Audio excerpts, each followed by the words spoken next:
Hello, I'm Blade Boquest, and this is the beginning of episode 6 of the Blade Edge. So we have a new client here, Akatasumi, who actually has 272 AP when he decided that he would buy the Blade Edge Black Desert Peak Performance Consulting and actually paid me for coaching.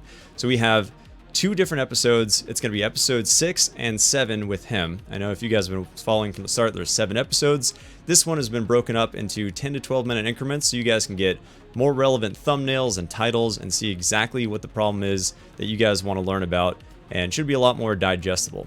So we're going to get right into that. This one is talking about gathering XP, ways to utilize your alts, and at this point, since it was shot last year, how he was preparing for Manos and kind of developing his system. Alright, let's get right into it. Hello! Hey, how's it going? Hey, it's going well. Good to see you. Alright, good stuff. So, yeah, I'm excited about this. Thanks for being so accommodating with a couple times we had to push this back. Yeah, of course. Alright, so I'm looking at your gear here. Looks pretty solid. So 272 AP, Ranger. I mean, yeah, that's a really good place to start from, I gotta say. Pretty exciting. So you have like 400 days playtime, right? When did you actually start playing? I've been playing since beta, or CBT2, I should say. Okay, wow. I rushed Master 1 trading immediately off the back. Nobody really knew about role trading at first, so what I actually did was I used wagons to pretty much connect up all of the different nodes, sort of like a spider web in each main city, Velia and Heidel, and then just, like, I guess mass traded everything back and forth, and at the time it wasn't really worth, you know, having master trading, but it was just something that really to have. Cool, okay. Good old wagons, right? Oh, yeah. You're definitely an established life skiller. That's pretty good. Yeah, I'm liking this. So it looks like you don't do a huge amount of alchemy. Is that pretty much accurate? Yeah, definitely. It's definitely something that I need to correct. I know that there's probably a plethora of more profit that I could be making that I'm missing. Yeah, quite a bit. And that's actually going to be probably the main focus for our first session here.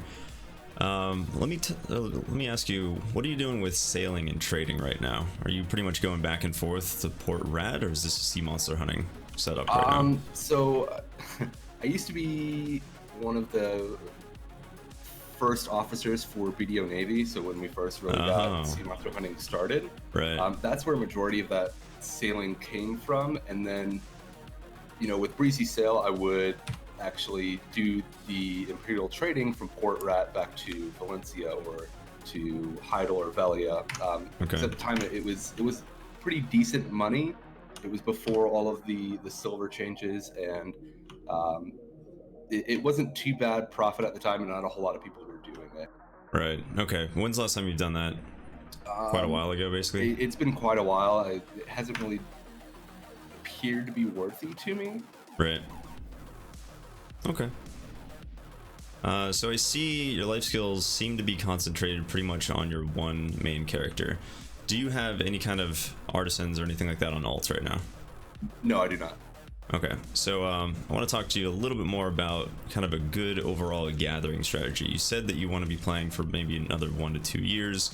So right now, are you basically either investing your alt energy into Night Vendor nodes or energy potions? One of those. So I've actually been investing all of my energy into each city, I should say, in preparation for the next Mysteries event. To be able to get Amity faster? Or what are you expecting that to do?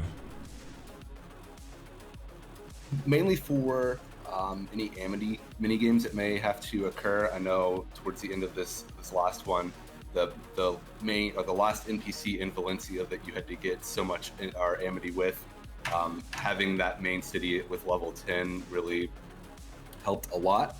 So I'm just trying to get everything to level 10 as kind of have a head start, just in case I do need to do anything else. Wow, that's definitely a pretty heavy energy consumption plan there for Amity for quests. I'm not a huge quester, but you know, I know a lot of people do enjoy that, so that's okay. So what I would suggest at least working on in addition to that is getting your alts to Artisan 1 gathering. Now, this is going to be a very big project, but it doesn't have to happen in the next, 3 months, 6 months. This should just be something to be worked on over time. So the benefit of this is, if you're, say we have a gathering event, and we have those all the time, and there's like a great extra drop rate of sharps and hards, well, you're going to be completely gated behind the energy that you can get on your main. And even with the Camisylve buff, and even with GM blessings and things like that, master gatherers will find themselves out of energy. So you want to actually be in a position so that during certain burst opportunities of events, you can gather indefinitely. And currently, the way you basically have to do that is either buy energy potions, but if you're making 100 million an hour in gathering, which could be possible with some of these events, you're never going to find energy potions on the market. So you're going to be forced to take a 250 conversion loss on your alts. So what I've done with my alts is basically they all go out to Pilgrim's Haven. I see you already have a whole lot of shining pickaxes and things like that.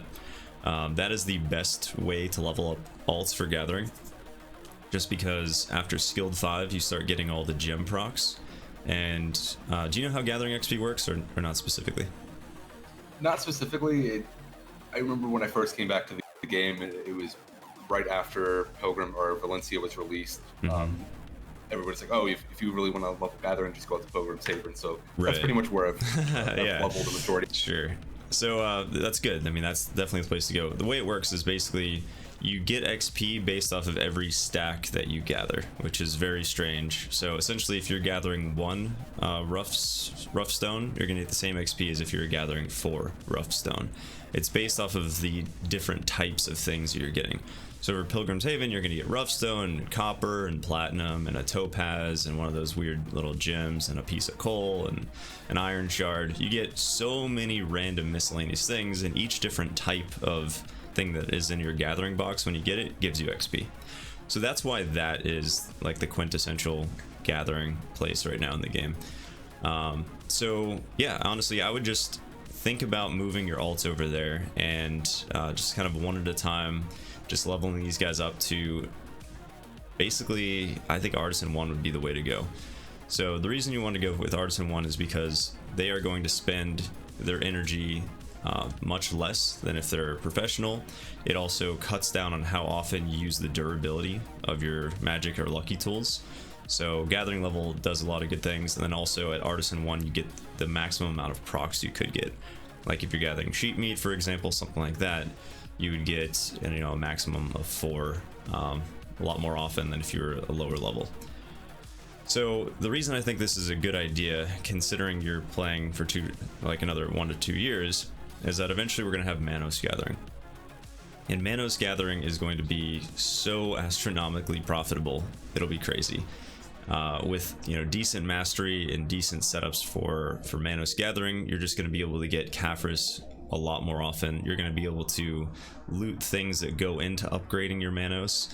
So rather than converting your alt's energy into potions to try to rely on one main character, if over time, this isn't an overnight thing, not 1 month, 2 months, but just start spending your alt's energy out there in Pilgrim's Haven, you'll probably be in a position to start cranking out over 100 million an hour almost indefinitely later on.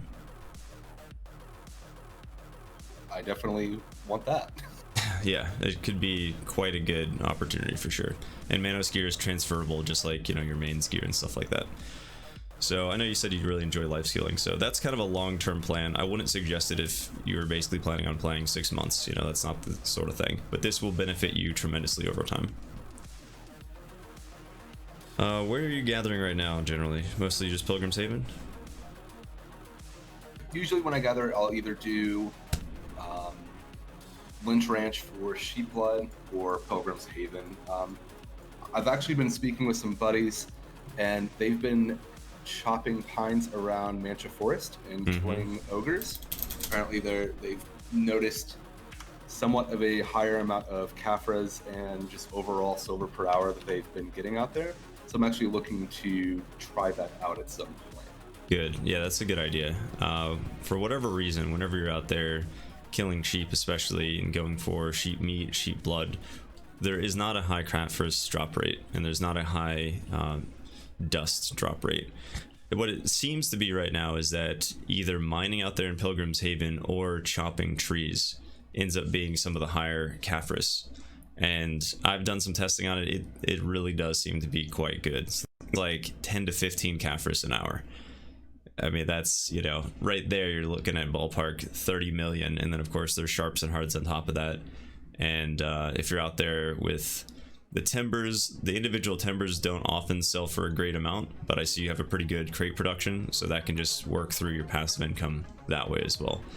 So I would steer away from at least gathering your own meat or bloods.